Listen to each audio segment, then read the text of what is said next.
Doctor ইউনূসকেও attack করতে পারে। যে কোনো সময়ে হিংস্র থাবায় মারা যেতে পারেন। তার বয়স এখন 92-93 বছর। কেয়ামত আসতে তার আর বেশি দেরি নেই। খুন, দর্শন, হত্যা, রাহাজানি, লুটতরাজ, এটা বাংলাদেশের এখন একটা নিত্য নৈমিত্তিক ব্যাপার। তার ফলে এখন ইউনূসের জীবনও বিপন্ন, সাধারণ মানুষের জীবনও বিপন্ন। ডক্টর ইউনূস ক্ষমতা আসার পর আমরা দেখলাম যেটা, যে বিরাজনীতিকরণের একটা প্রসেস। বিরাজনীতিকরণটা কিরকম? আমেরিকা থেকে, পৃথিবীর বিভিন্ন দেশ থেকে এই প্রবাসী বাঙালিদেরকে ধরে এনে এনে সরকারে বসালেন। বসিয়ে তারা তাদের নিজস্ব স্বার্থ চরিতার্থ করার জন্য, একটা এজেন্ডা বাস্তবায়ন করার জন্য বাংলাদেশের যে অল্প স্বল্প যে সম্পদ আছে সেই সম্পদগুলো বিদেশিদের হাতে বিলিয়ে দেওয়ার জন্য, এবং কেয়ামত পর্যন্ত, অর্থাৎ কেয়ামত, জসীমউদ্দিনে বলেছে না, আমার জীবনের রোজ কেয়ামত, যে যেদিন মারা যায় সেদিনে তার জন্য কেয়ামত। এই তার জীবনে কেয়ামত আসা পর্যন্ত, তার বয়স এখন 92-93 বছর, কেয়ামত আসতে তার আর বেশি দেরি নেই। সেই জন্য সে কেয়ামত পর্যন্ত ক্ষমতায় থাকার ফর্মুলা অবলম্বন করেছে। ফলে রাষ্ট্র নামক যে সংগঠনটি সেটি ভেঙে পড়েছে। এখন এই রাষ্ট্র না থাকার কারণে এখন কিন্তু বাংলাদেশ এটা আর রাষ্ট্র না, এটা একটা ভেঙে পড়া জনপদ। এই জনপদে এখন দেখেন, এরা মানুষকে জীবন্ত অবস্থায় গায়ের মধ্যে আগুন লাগিয়ে ঝুলিয়ে হত্যা করা হয়। পৈশাসিকতা কাকে বলে? ডক্টর ইউনূস বাংলাদেশের এই রাষ্ট্রের ফ্রেমওয়ার্কটাকে ধ্বংস করে ফেলছে, যার ফলে মানুষের মধ্যে এখন নীতি নেই, নৈতিকতা নেই। যে যেভাবে পারে এইভাবে খায়। এই যে মনে করেন, আপনি হাদির মৃত্যুর কথা বললেন। হাদি হচ্ছে বাংলাদেশে যে মবের জনক, যদি কাউকে বলেন সেটা হলো হাদি। এই মবটাকে সৃষ্টি করেছে এই হাদিদের মতো কিছু কুলাঙ্গার, যাকে আমাদের ভারতবর্ষের মহান কবি নজরুলের পাশে এবং বায়রনের মতো মহান কবি নজরুলের পাশে বাংলার কবি, প্রেমের কবি, দ্রোহের কবি, বিদ্রোহের কবি, বাঙালির কবি নজরুলের পাশে কবর দিয়ে এই বায়রনকে, এই কবিকে, এই নজরুলকে, এই বাংলার মনীষাকে অপমানিত করা হয়েছে। তার মানে কোনো কিছুর কিন্তু নিয়ম নাই। দেখেন, এটা মানুষ মারা গেছে দুর্বৃত্তের গুলিতে, তাকে সম্মান জানানো হোক। তাকে সম্মান জানিয়ে আপনি তাই বলে এই কবি নজরুল বানিয়ে দিবেন? আপনাকে বলেন যে এই রাষ্ট্র ব্যবস্থা, যে রাষ্ট্র যে ভেঙে পড়েছে, রাষ্ট্রের যে কোনো নীতি, নৈতিকতা, আদর্শ, কার সাথে কি মাপবেন? আপনি এক পাল্লায় সোনা দিবেন, আরেক পাল্লায় আপনি আলু পটল দিবেন? এই যদি হয় রাষ্ট্রের অবস্থা, তাহলে সেই রাষ্ট্রের মানুষের কাছে রুল অফ ল তো একটা আজগুবি ব্যাপার।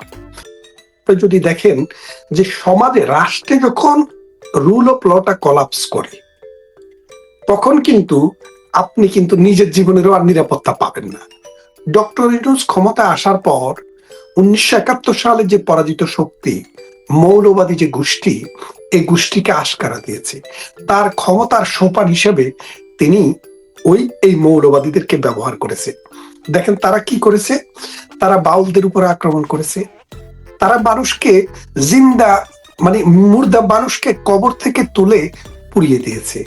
বাংলাদেশের স্বাধীনতার সোপান, বাংলাদেশের স্বাধীনতার স্মারক 32 নাম্বারকে দিনের পর দিন বুলডেজার দিয়ে গুড়িয়ে দিয়েছে। বাংলাদেশ আওয়ামী লীগের যে দপ্তর, সেই দপ্তরটিকে দিনের পর দিন গুড়িয়ে দেওয়া হয়েছে।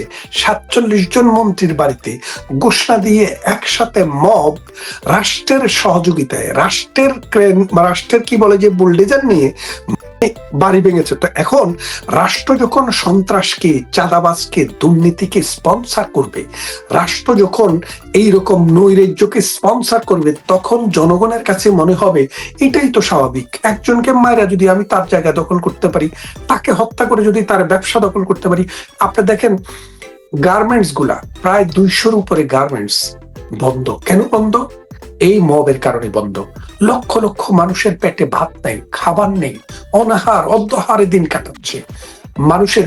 এই যে গাজী ফ্যাক্টরি, দেখেন গাজী ফ্যাক্টরি এত বড় একটা ফ্যাক্টরি, বাংলাদেশে আগামী 20 বছরও এত বড় ফ্যাক্টরি কেউ করতে পারবে কিনা সন্দেহ আছে। সেই গাজী ফ্যাক্টরিতে 200 শ্রমিককে জ্বালিয়ে দেওয়া হয়েছে, পত্রিকায় আসেনি। কেন আসবে? কারণ পত্রিকা তো এখন এই সন্ত্রাসবাদ, এই জঙ্গিবাদ, এই মৌলবাদের দখলে। 1971 সালে আপনারা যখন যুদ্ধ করেছেন, যাদের বিরুদ্ধে যুদ্ধ করেছিলেন, এখন কিন্তু এই সরকারটিকে তাদের নির্দেশে চলতে হচ্ছে। তো 1971 সালে রাজাকার, আলবদর, আল শামস করে এই জামাতে ইসলামী যেভাবে মানুষকে খুন করেছে, ধর্ষণ করেছে, আগুন জ্বালিয়েছে, বাড়ি পুড়িয়েছে, কোনো আইন ছিল না, ঠিক বাংলাদেশটাকে সেই জায়গায় নিয়ে গেছে। তার ফলে এখন ইউনূসের জীবনও বিপন্ন, সাধারণ মানুষের জীবনও বিপন্ন। তাই তাদেরকে গার্মেন্ট দিতে হচ্ছে। বলে না, আপনি যখন নগরে যখন আগুন লাগাবেন তখন দেবালয়ও মুক্তি পায় না। এই প্রথম আলোকে আমরা দেখেছি, যখন আওয়ামী লীগের 32 নম্বরে হামলা করে, তখন তারা কি বলল? বিক্ষুব্ধ জনতার রোশানলে পড়ে 32 নম্বরে আগুন।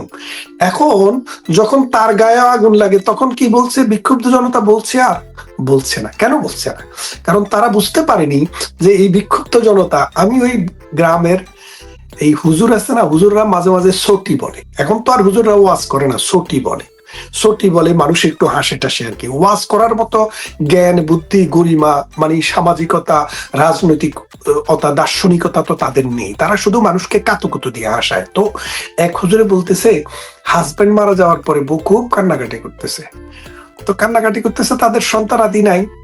এই হাজবেন্ড ওয়াইফ দুজনে, বিয়ে হয়েছে অনেকদিন হয়েছে, হঠাৎ করে হাজবেন্ড হার্ট অ্যাটাক করে রাত্রে মারা গেছে। তা মারা যাওয়ার পরে চারদিক থেকে আত্মীয় স্বজন, বন্ধু বান্ধব, আত্মীয় স্বজনরা আসছে। মহিলারা বলতেছে, এত কান্নাকাটি করার কি আছে? আল্লাহ চাইছে, ওনাকে নিয়ে গেছে, সবাই তোমার, আপনি এত চিন্তা করতেছেন কেন? কয় যে, দেখো রে বাবা, হাজবেন্ড মারা গেছে, এটার জন্য তো আমি ভয় করি না। এই ঘরে তো আর বাচ্চা কাচ্চা নাই, এই ঘরে আজরাইল যে পথ চিনে গেছে, তাইলে আমারে কোন দিনে সে নিয়ে যায়। মানে জামাইয়ের জন্য কাঁদে না, আজরাইল যে পথ চিনে গেছে সেই জন্য কাঁদে। এই যে আজরাইলকে আপনি পথ চিনাইছেন, আপনাকে এখন খেয়ে ফেলবে। এখন পাইলে রাস্তায় ডক্টর ইউনূসকেও তারা অ্যাটাক করতে পারে। কেন পারে? কারণ তারা এই দেশটাকে একটা গাজওয়াতুল হিন্দ, এটাকে একটা মিনি পাকিস্তান ঘোষণা দিতে চায়, এখানে ইসলামী শাসন কায়েম করতে চায়। তারা এটাকে সিরিয়ার মতো, আইএস এর মতো একটা অঙ্গরাজ্য বানাতে চায়, তারা আফগানিস্তান করতে চায়। তারা তো মুখে বলছে, প্রকাশ্যে বলছে। এই যে মনে করেন যে এই উল্লম্পন, এই বর্বরতা, এই মধ্যযুগীয়তা, এইটাকে ডক্টর ইউনূস প্রশ্রয় দিয়েছে। এবং ডক্টর ইউনূসের মূল একটা এজেন্ডা ছিল। এজেন্ডাটা কি? ডক্টর ইউনূস চিন্তা করেছে যে একটা রিসেট বাটন সেট করবে। রিসেট বাটনটা কি? বাংলাদেশের 1971 সালে প্রগতির দিকে আগাইছিল। বাংলাদেশ ধর্মমুখিতার কাছ থেকে প্রগতিমুখী হয়েছিল। ধর্ম মানুষের আত্মায় ছিল, মানুষ জীবনে ধর্মের আচার ব্যবহার মানুষের মধ্যে সবসময় ছিল, এখনো আছে। এই বাংলার মাটি ধর্মের জন্য উর্বর। সুতরাং আপনি চাইলে বা না চাইলেও এখানে ধর্মের ব্যবস্থা থাকবেই। কিন্তু ডক্টর ইউনূস চেয়েছে ধর্ম দিয়েই রাষ্ট্র তৈরি করবে, ধর্মের ভিত্তিতে রাষ্ট্র হবে। নিজে কোনোদিন ধর্ম পালন করে না, অথচ এই ধর্মান্ধ লোকদেরকে, এই যে দেখেন গতকাল এই যে ঢাকার অদূরে কেরানীগঞ্জে এখানে একটি মাদ্রাসার মধ্যে বোমা বিস্ফোরণ হলো। এটা মাদ্রাসা, তাও নুরানি টাইপের মাদ্রাসা। এই মাদ্রাসার ভিতরে বোমা বিস্ফোরণের কারণ কি বলেন তো? এই মাদ্রাসার মধ্যে আসলে এটা ফ্যাক্টরি ছিল। এটা কিসের ফ্যাক্টরি? বোমা তৈরির ফ্যাক্টরি। এই যে নাবালক শিশুরা আছে না, এতিম শিশুরা আছে না, এদেরকে ব্যবহার করে করে, এই নাবালক শিশুদেরকে ব্যবহার করে করে এখান থেকে বোমাগুলা বিভিন্ন জায়গায় সরবরাহ করা হয়। বাংলাদেশে আপনি কখনো শুনেছেন কোন স্কুলে বোমা বিস্ফোরণ হয়েছে? হয় নাই। কিন্তু মাদ্রাসাতে বোমা বিস্ফোরণের ঘটনা এটা প্রথম না। আপনি জানেন চিটাগং এর লালখান বাজার একটা মাদ্রাসা আছে, ওই মুফতি এজাহারের পুত্র হারুন এজাহারের, ওটাতে আমার জীবদ্দশায় 3 বার বোমা বিস্ফোরণ হতে শুনেছি। কারণ বোমা বানাতে গেলে তো একটা দুর্ঘটনা তো হবে। তারা আফগানিস্তানে যায় যুদ্ধ করেছে, এই আফগান ফেরত জঙ্গিরা বোমা বানানোর মানে কলা কৌশল শিখছে। এখন এই যে মনে করেন মানুষকে আপনি কবর থেকে তুলে জ্বালিয়ে ফেলবেন, বাউলরা গান করলে তাকে গান করতে দেবেন না। গতকাল এই আপনার ফরিদপুরে দেখেছেন, জেলা স্কুলের 185 বছরের পূর্তি উপলক্ষে নগর বাউল জেমস, যিনি লাল পতাকা ধারণ করেছিলেন কখন? ওই 24 জুলাই আন্দোলনে। এখন তাকেও সেখান থেকে প্রোগ্রাম না করে ফিরে আসতে হয়েছে। আবুল ফকির এখন জেলখানায় আছে, অসংখ্য লালনের ভক্ত জেলখানায় আছে। মানুষকে রাস্তায় দৌড়ে দৌড়ে মানে কিভাবে হেনস্থা করা হচ্ছে আপনি দেখেন। অর্থাৎ একটা জনপদ 53 বছরে তিল তিল করে যে জনপদটাকে বঙ্গবন্ধু শেখ মুজিবুর রহমান, পরে জিয়াউর রহমান, পরে খালেদা জিয়া, এরশাদ, শেখ হাসিনা, এরা সবাই মিলে যে জায়গায় নিয়ে এসেছিল, আপনি যদি দেখেন বাংলাদেশ পাকিস্তানের সাথে যদি তুলনা করেন, 1 পাউন্ড বাংলাদেশের, এই ব্রিটেনের 1 পাউন্ড সমান বাংলাদেশে 160 টাকা, আর পাকিস্তানে কত জানেন? 385 টাকা। তাহলে বোঝেন বাংলাদেশের একটা টাকা কিনতে পাকিস্তান 2.5 রুপি ব্যয় করতে হয়। তার মানে আমাদের চাইতেও পাকিস্তানের জন্মের বয়স হচ্ছে 80 বছর, আর আমাদের বয়স হচ্ছে 53-54 বছর। আমরা 53-54 বছরে তাদের চেয়ে কম সম্পদ, বেশি মানুষ নিয়ে আমরা তাদেরকে বিট করেছি। আপনি যদি দেখেন বাংলাদেশের ফরেন কারেন্সির রিজার্ভ ন্যূনতম পক্ষে $20 বিলিয়ন, আর পাকিস্তানের $1 বিলিয়ন ছিল না। পরে সৌদি আরব থেকে আর দুবাই থেকে $6 বিলিয়ন মানে ঋণ করে বিশ্ব ব্যাংকে রেখেছে। এখন তাহলে খেয়াল করে দেখেন যে এই দুইটা রাষ্ট্রের যে অবস্থান, আমরা 53 বছরে নাকি রাজনীতিবিদরা কিছুই করে নাই, সব উল্টায় ফেলবে ডক্টর ইউনূস।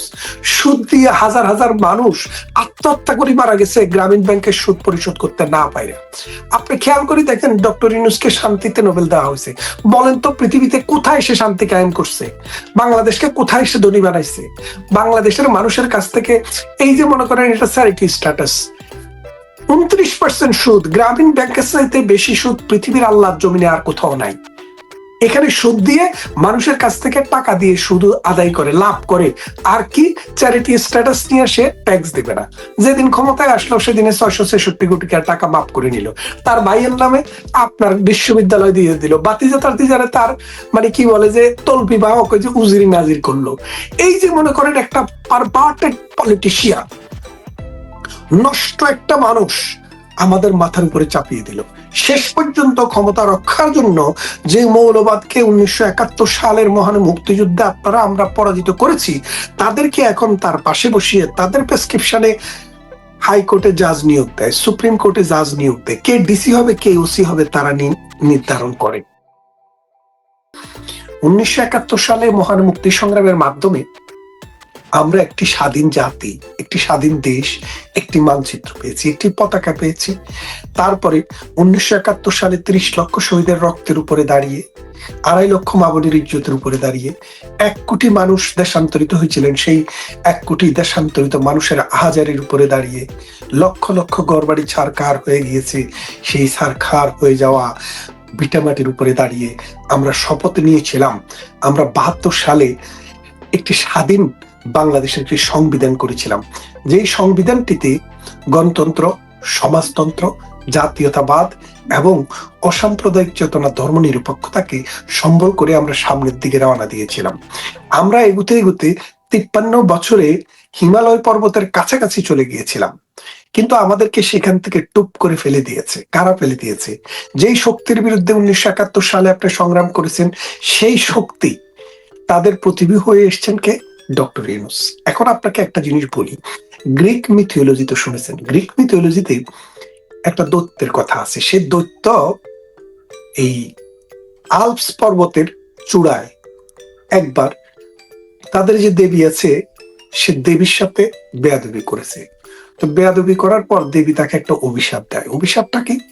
যে তোকে অভিশাপ দিলাম, তুই সারাদিন এই মানে পাদদেশ থেকে, পর্বতের পাদদেশ থেকে একটা বড় পাথর ঠেলে ঠেলে ওই পাহাড়ের চূড়ায় তুলবি। তো দৈত্য এরকম যখন একটা এই পেলেন, মানে অভিশাপ পেলেন, তখন বললেন যে দেবী, তো আমি এটা তুলতে তো আমার অনেক কষ্ট হবে, তা আমার তো ঘামে চোখ মুখ ভিজে যাবে, তো আমি কি একটু ঘাম মোছার সুযোগ পাবে না? পাবি।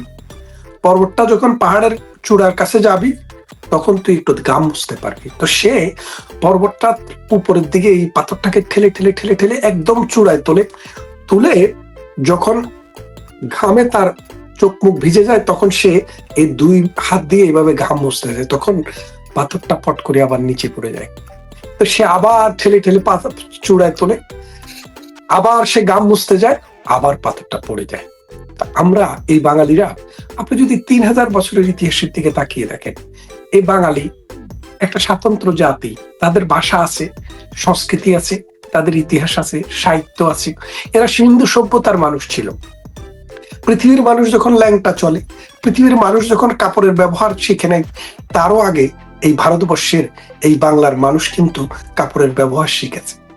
এই বাংলার সুজলা সুফলা শস্য শ্যামলা নদীমাতৃক দেশের মানুষ ফসল উৎপাদন শিখেছে। সেই মানুষ যখনই চেষ্টা করেছে একটা স্বাধীনতার জন্য, বারবার মির্জাপুরে সে হানা দিয়েছে। এই যে মনে করেন 1757 সালে বাঙালি যখন এই বাংলা বিহার উড়িষ্যাকে তরতর করে উপরের দিকে নিয়ে যাচ্ছে, তখন জন্ম নিল এক নতুন লোক, তার নাম মির্জাফর। সে 170 বছরের জন্য বাংলাকে ব্রিটিশের হাতে তুলে দিল।